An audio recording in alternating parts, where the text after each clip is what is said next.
I think it's like a mixed bag. I think we had some really good stuff, especially in defence.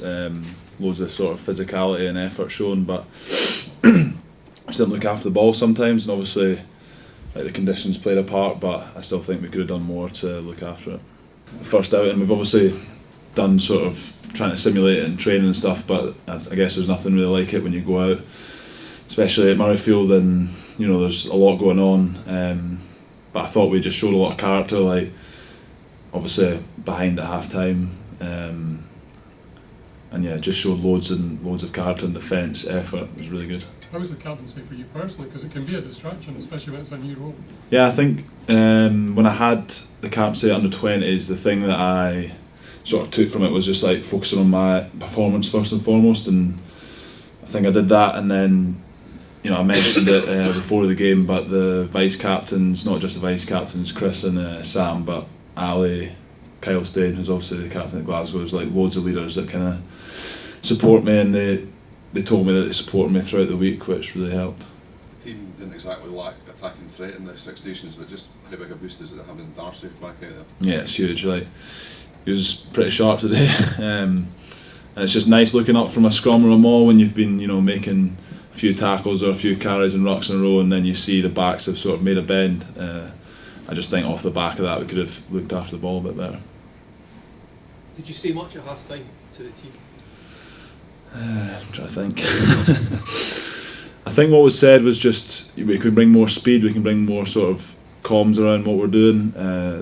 We obviously touched on how good our defence had been. We hadn't conceded a try up to that point. It was just discipline and looking after the ball, which was like where we were going wrong a few times in that first half. Is just the contact area, ball presentation, all that sort of stuff. I mean, it was pretty tough weather out there for the first half. You guys train under the train at Oriam. I mean, to use that, not use an excuse, but how do you cope with that? Do you say that's not a good enough excuse, or do you go, well, that's life sometimes? I don't think we've trained indoors this pre-season. Really, we trained outdoors the whole way, but we've been lucky with the weather. We've not had any rain until the warm-up today. Especially like all week it's been dry, and then the warm-up today. But no, it's not an excuse. I think like we've all played rugby for long enough, and we've all played in rain before, having lived in Scotland for a whole life. So. What do we have to work on?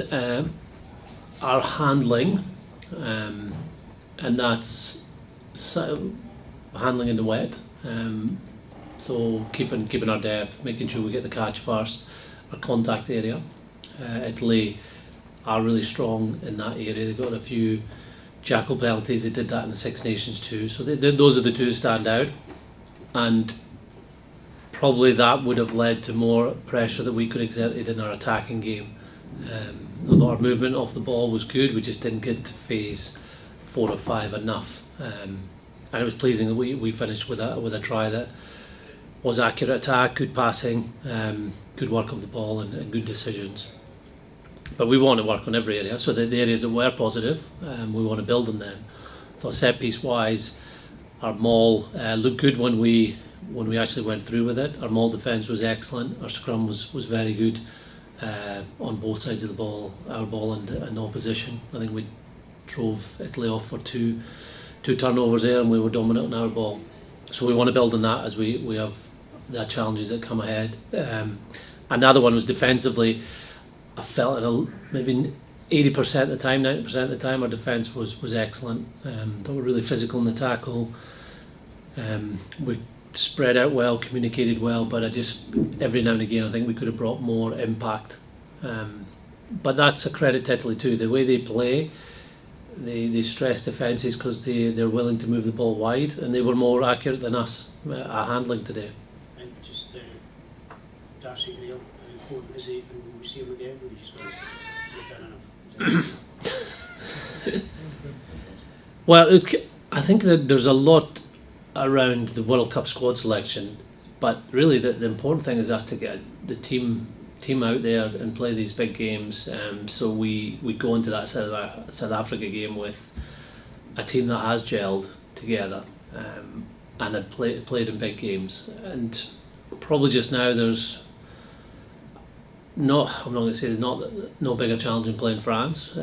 Maybe in 2 weeks' time, no bigger challenge right now. World Rugby than playing France in France, but they're the number 2 team in the world. They're hosting the World Cup. They're full of confidence. So we'll be putting out a strong team, as strong as possible over the next 2 weeks.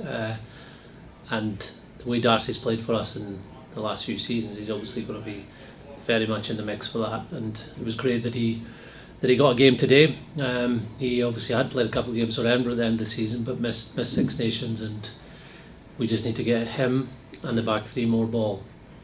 How reassuring is it that he's able to come straight back into the international fold and score 2 tries? Yeah, really good. And I think he didn't need to do much for them, but it shows his instinct for the try line. I think especially the second one, he has to finish that. But that was created by a solid scrum, a really good carry by Stafford McDowell. The first one was a solid line-up maul, and then a really good kick from Ben Healy. So that's sometimes a way for wingers, but Darcy can create other things for players with his footwork, his pace. Like a lot of our back 3 players in our squad, we just need to get the ball into their hands more often. What did you make of Ben's performance? Yeah, I thought it was excellent. To play at 10, you need to have a confident temperament. You need to be calm when things maybe aren't going well for you. And he showed both those today. His kicking was outstanding. Those spiral kicks. You can sense the crowd looking at them, thinking, "Oh, don't often see this." And on a couple of them, it changed us winning a penalty in the 22 and maybe getting up to the halfway line to actually being in their 22. And he delivered at the end there with I think 2 good passes that led to Ollie Smith making a break, and then Cam Redpath putting away Josh Bayless. It was a big opportunity today for a number of guys in terms of like wider conversation around World Cup selection. Has anyone, not without naming names, but has anyone shifted your thinking one way or the other? I'd need to have a deeper look at it. I think there's games obviously will weigh heavily on our selection discussions, but we've trained for 7 weeks now, and what players have done in training is really important. And sometimes in a game, it might not just go your way, whether it's you didn't get much ball or opportunity defensively, the wet ball might have been tricky, so we've got to understand that too. I was really pleased with the bench as well. If you think of players that haven't played for a while and they're starting, they know they've been starting, they know exactly when they're starting, they begin the game, they've worked more with their teammates during the week. So for bench players to come on and actually make an impact in the first game of the season, which is a test match, a lot of credit goes to them. How was Chris Harris looked a bit like bang in the first half? I think he's fine. I think it was more of a stinger. So he seems fine in the change rooms. Is anyone else that might be concerned? I don't think so. Usually the medics will tell me, so I've not spoken to them, so I'm hoping that's good news. Seagull, okay. Yeah, I was worried for the Seagull. I was more worried that one of our players is going to be a headline for. I watched the sequence of play again because for our attack we might have showed it at half time, but when I was watching the second time, I think Scott Cummings sidesteps off the ball. So well done, Scott. So he did touch it. There was a bit of conversation. We thought he maybe caught the Seagull, but no, he didn't. Well, just when I looked back, and it was a great line to step inside the Seagull.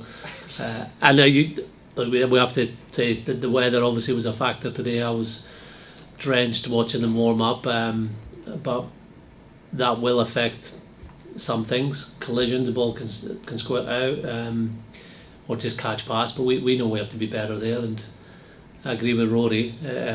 What he said earlier, we've trained for 7 weeks and never had a wet day, which is very unusual in Scotland. So if that happens next week, we'll get the ball in the bucket of water to make sure we're practicing with a wet ball. I mean, do you do that? Do you get the sprinkler out or something? Do you do that? No, I think because it usually happens in Scotland, we don't practice it enough. And today in the warm up, we were rolling the ball on the ground to make it wetter, and it was very slippy. And yeah, it's a factor, but we have to be better. We know that. That's an area we'll have to improve next week.